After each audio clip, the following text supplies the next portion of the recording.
Nwunye m sị m gwa ụmụnne m na nne m na nna m na o nwere onye ya chọrọ n'ebe anyị bi. This woman m na-agwa unu maka ya. Ọ na-azụ afịa, ọ na-eme biznes and ọ na-eme ọfụma. So ya wee nụbịa, o wee bata wee mụọlụ ya ofu nwa nwaanyị. Ọ sị m nne mgbe ọbụla ụmụnne ya bịara iri aza bifo ọ mụọ nwa ahụ. Mgbe ọbụla ụmụnne ya bịara iri aza ife ọkwụlọtọ chenjie. Ọ sị m nne ife a na-emekwe ka play nwaanyị akpọsịa ụmụnne ya asị even mami ya even papi ya.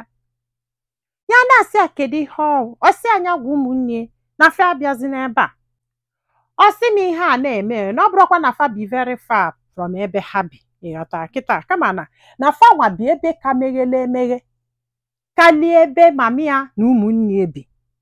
So mgbe ọbụla ha pụtalụ taụn fa abịa fọ ha.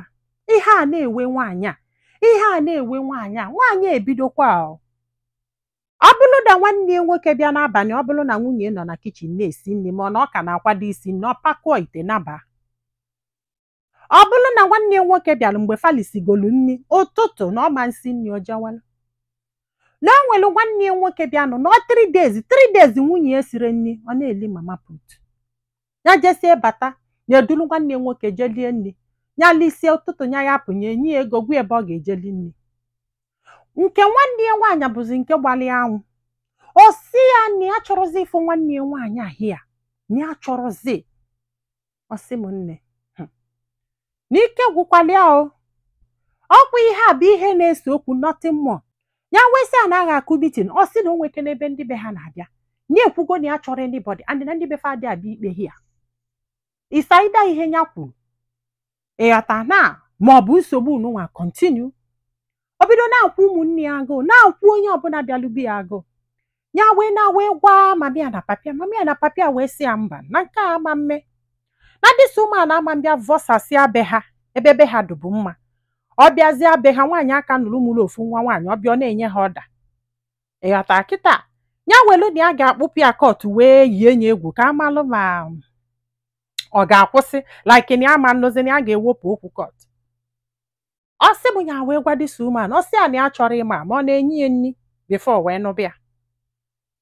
Ma ọ na-enye ya nri bifo wee nụbịa ewela aka nri ya dis woman chamami ya bịa gwa ya ọ sị na ya ekwugo ife ya kwuru nri ya chọrọ anybody.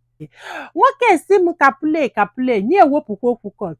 Eluo na kọt dis woman stand ya n'ihu okwu. Jaji wee sị ya na di gị sịkwa na ọ ga-ahapụ gị. Ọ sị na nsogbu adọrọ na ya kụjasịla akụja. Ọ sị m na ebe afọ ka iwu nọ wee baa anya afọ anya wesị oke nkesa na ịchọrọzi na fa ga-agbasa. Ịgba ihe o kwuru na ọ bụrụ na ọ chọọ ka anya 50,000 o meli n'isi ehia.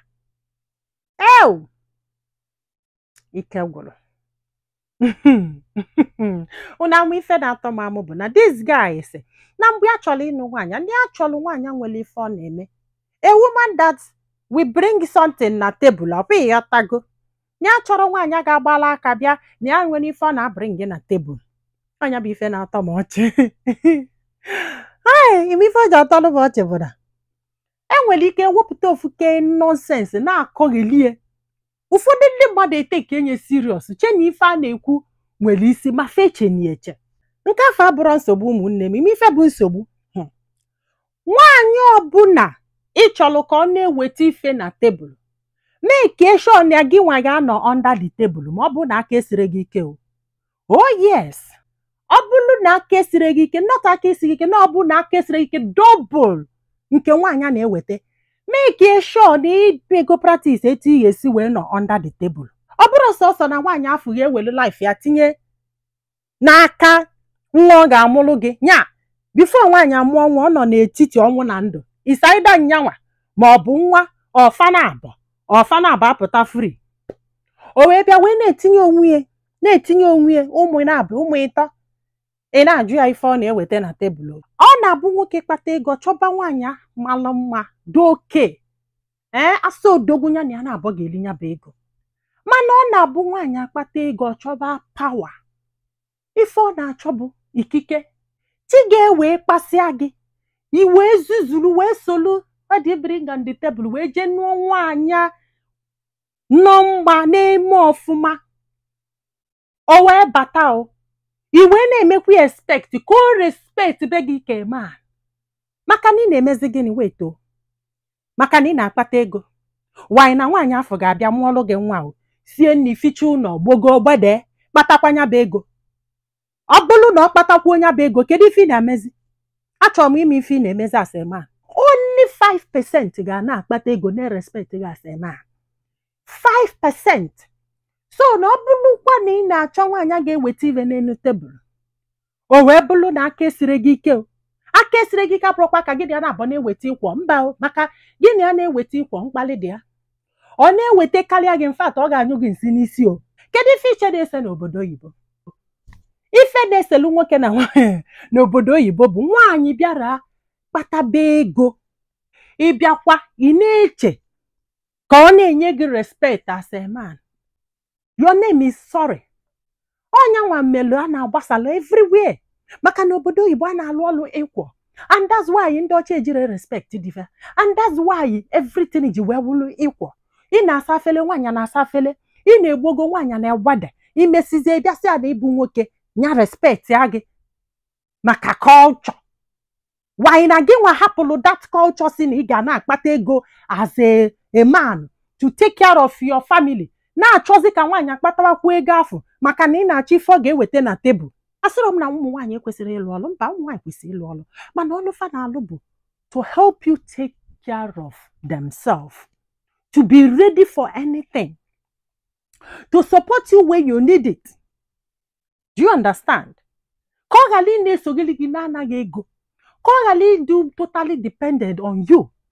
N'obodo Igbo ha na-eweta half and half because na ife niile bụ half and half. Ma ịkụ nwa o ma inye nwa ala apịta ala edobe gị na friji. Yes, nwa ba akwa ije weta ala na friji nye nwa. Oh yes, ọ bụrụ your turn. Ife niile ịkwọ ọ bụrụ na ife unu chọrọ na Naija unu emenye ọ dị obvious nwaanyị ọbụla alụba ọlụ 50-50 mmazali ife a ga-eji na respect unu ase ma a na-akọ eri. This man I na-ekwu maka kịta ife mere o ji nọ na this condition bụ na gịnị mere. She has a lot to bring on the table and because of that ọ ma take any nonsense from anybody because ọ ma na akarịrị okwu ya kwete ọ maka ndị what do you bring on the table. Mana ọ na-eji n'ife nkwu wee judge my opinion ka m kwuru ọ bụghị ọtaga niile bụ mmadụ ndị be anyị daalụnụ ka ọ dị n'ụbọchị ọzọ.